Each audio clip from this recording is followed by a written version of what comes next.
मैं कोई कूड़ेदान नहीं हूं, ना ही मैं कैमेक स्ट्रीट ऑफिस का कोई कर्मचारी हूं। हर दिन वो खुद को राजा समझता है, बुरे दिनों में भी। जब मैं पार्टी के लिए डटकर खड़ा हूं तो उसके इस रवैये के साथ काम करना मेरे लिए पूरी तरह से नामुमकिन है। ये शब्द किसी विपक्षी नेता के नहीं हैं, बल्कि तृणमूल कांग्रेस के सबसे दिग्गज नेताओं में से एक कल्याण बनर्जी के हैं। उन्होंने साफ कर दिया है कि उनका घोर अपमान हुआ है और अब पानी सिर से ऊपर जा चुका है। नमस्कार, मैं हूं सिद्धार्थ प्रकाश। आज हम बात कर रहे हैं तृणमूल कांग्रेस यानी टीएमसी के उस अंदरूनी घमासान की, जिसने ममता बनर्जी के सामने एक बहुत बड़ा राजनीतिक और अस्तित्व का संकट खड़ा कर दिया है। पिछले 15 सालों से ममता बनर्जी और उनकी पार्टी टीएमसी को अजेय माना जाता था। विधानसभा चुनावों में लगातार 3 बार शानदार जीत और 4 लोकसभा चुनावों में पश्चिम बंगाल की सिंगल लार्जेस्ट पार्टी बनने का जो उनका सुनहरा सफर था, वो अब पूरी तरह से पटरी से उतरता हुआ दिखाई दे रहा है। गुरुवार को टीएमसी उस वक्त एक गहरे संकट में घिर गई जब पार्टी के अनुभवी नेता और ममता बनर्जी के सबसे वफादार सहयोगियों में से एक कल्याण बनर्जी ने पार्टी के राष्ट्रीय महासचिव और ममता के भतीजे अभिषेक बनर्जी पर सीधा और तीखा हमला बोल दिया। कल्याण बनर्जी ने मीडिया के सामने अपना गुस्सा जाहिर करते हुए अभिषेक बनर्जी के रवैये को बेहद अहंकारी बताया।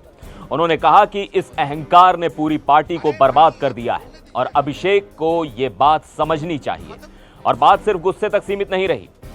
कल्याण बनर्जी ने ममता बनर्जी को सीधा या तो वो या मैं का अल्टीमेटम दे दिया है। उन्होंने साफ शब्दों में ऐलान कर दिया है कि अब ममता दीदी को फैसला करना होगा।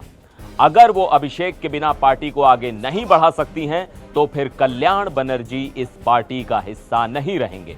उन्होंने यहां तक कह दिया कि अभिषेक को सभी नेतृत्व वाले पदों से हटाकर सिर्फ एक आम कार्यकर्ता बना देना चाहिए। इस पूरे विवाद की जड़ में है एक कानूनी मामला और उससे जुड़ा धोखा।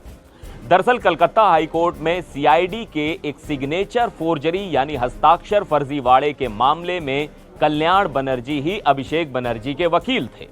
यह विवाद तब शुरू हुआ था जब सदन में सोवन देव चट्टोपाध्याय को नेता प्रतिपक्ष के रूप में मान्यता देने वाले एक प्रस्ताव में कुछ विधायकों के फर्जी हस्ताक्षर होने का आरोप लगा था।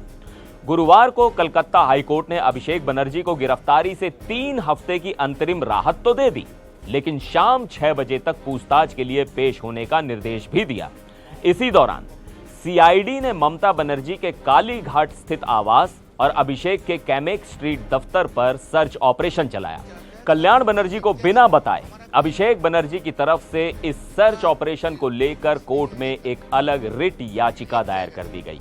कल्याण को यह बात तब पता चली जब अभिषेक के कुछ दूतों ने आकर उन्हें बताया कि ऊपर के निर्देश पर एक अलग याचिका दायर हो चुकी है और अब उनका केस एक जूनियर वकील लड़ेगा। अपने 45 साल के वकालत के अनुभव का यह सरेआम अपमान कल्याण बनर्जी बर्दाश्त नहीं कर सके। उन्होंने तुरंत पार्टी को बता दिया कि अब वो अभिषेक का कोई भी केस नहीं लड़ेंगे, क्योंकि अभिषेक के फ्लक्चुएटिंग माइंडसेट और अहंकार को झेलना उनके बस की बात नहीं है। यह भड़ास सिर्फ एक केस छीनने की नहीं है। अप्रैल मई के चुनावों में टीएमसी की करारी हार ने पार्टी की बुनियाद हिला दी है। जो पार्टी राज्य की 294 सीटों में से लगातार 200 से ज्यादा सीटें जीतती आ रही थी, वो इस बार सिर्फ 80 सीटों पर सिमट गई। हार के बाद से ममता बनर्जी पर आरोप लग रहे हैं कि वो पार्टी के वरिष्ठ नेताओं से कट गई हैं और भ्रष्ट प्रशासन की शिकायतों को पूरी तरह से नजरअंदाज कर रही हैं। पार्टी के भीतर बगावत की आग तेजी से फैल रही है। ममता की सबसे करीबी सहयोगियों में से 2 काकोली घोष दस्तीदार और 4 बार की सांसद शताब्दी रॉय समेत 18 टीएमसी सांसदों के एक गुट ने बीजेपी के नेतृत्व वाले गठबंधन में शामिल होने का मन बना लिया है। शताब्दी रॉय ने तो एनडीटीवी को साफ बताया कि दीदी अब बदल गई हैं। उन्होंने कहा कि मैं इसलिए जा रही हूं क्योंकि हमारी आवाज अनसुनी कर दी गई। केवल कुछ चुनिंदा लोगों को ही ममता बनर्जी तक पहुंच थी। पार्टी में बहुत भ्रष्टाचार है, जिसे देखकर मैं बेहद निराश हूं। टीएमसी से इस्तीफा देने वालों की लाइन लग गई है।